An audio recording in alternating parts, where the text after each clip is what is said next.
আওয়ামী লীগের সভাপতিমণ্ডলীর সাবেক সদস্য ও সাবেক মন্ত্রী অ্যাডভোকেট সাহারা খাতুনের চতুর্থ মৃত্যুবার্ষিকী পালিত। ৯ জুলাই মঙ্গলবার দেশের প্রথম নারী স্বরাষ্ট্রমন্ত্রী সাহারা খাতুনের মৃত্যুবার্ষিকী উপলক্ষে জাতীয় প্রেস ক্লাবে সকাল ১১টায় আলোচনা সভা অনুষ্ঠিত হয়। ২০২০ সালের ৯ জুলাই থাইল্যান্ডের রাজধানী ব্যাংককের একটি হাসপাতালে চিকিৎসাধীন অবস্থায় তিনি মারা যান। ৭৭ বছরের জীবনে সাহারা খাতুন ৩ বার সংসদ সদস্য ও একাধিক মন্ত্রণালয়ের মন্ত্রী হিসেবে দায়িত্ব পালন করেছেন। তিনি ছিলেন দেশের প্রথম নারী স্বরাষ্ট্রমন্ত্রী। আলোচনা সভায় প্রধান অতিথি হিসেবে উপস্থিত ছিলেন বাংলাদেশ আওয়ামী লীগের প্রেসিডিয়াম সদস্য ও জাতীয় সংসদের উপনেতা বেগম মতিয়া চৌধুরী এমপি। যে সততা এবং নিষ্ঠা, যেটা সাহারা ছিল মধ্যপ্রতীক, সেই মধ্যপ্রতীক হিসাবে সে কাজ করে গেছে। বিশেষ অতিথি হিসেবে উপস্থিত হয়ে স্মৃতিচারণ করেন বাংলাদেশ আওয়ামী লীগের প্রেসিডিয়াম সদস্য বিমান ও পর্যটন মন্ত্রী মোহাম্মদ ফারুক খান এমপি। সাহারাপাকে মনে করে সাহারাপার মতো আমরা যেন হতে পারি কর্মী বান্ধব, সৎ, বঙ্গবন্ধুর আদর্শ, মুক্তিযুদ্ধের চেতনা, জননেত্রীর প্রতি সম্পূর্ণ আস্থা রেখে আমাদের সকলকে দায়িত্ব পালন করতে হবে।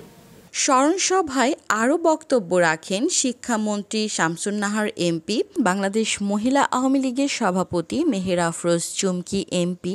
সাহারাপার কথা বলতে গেলে আমার অনেক আগের কথা মনে হয়, যখন আমার বাবা বেঁচে ছিলেন।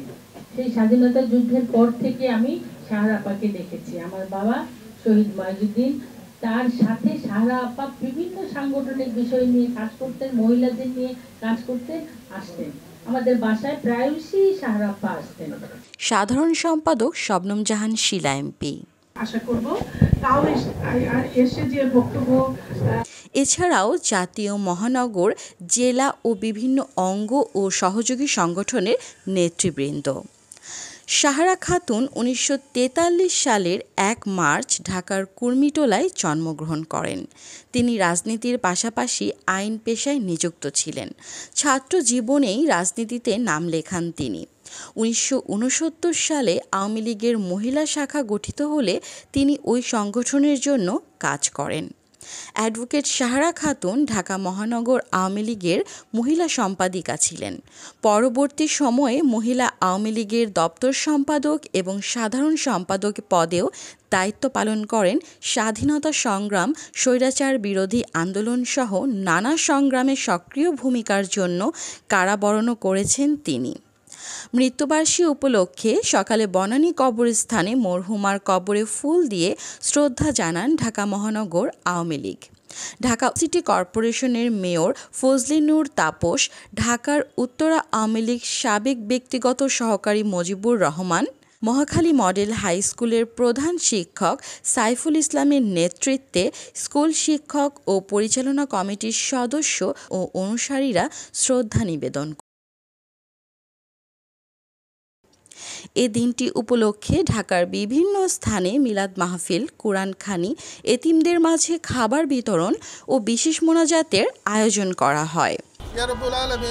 ঢাকা দক্ষিণের সিটি কর্পোরেশনের মেয়র বঙ্গবন্ধু আইনজীবী পরিষদ ব্যারিস্টার ফজলে নূর তাপস তোমার দরবারে কতিপয় আইনজীবী হাত উঠেছি।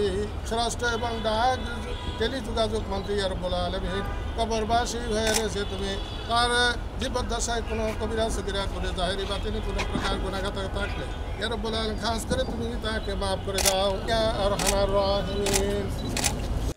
ঢাকা থেকে ইমি খন্দকার, গণমানুষের আওয়াজ।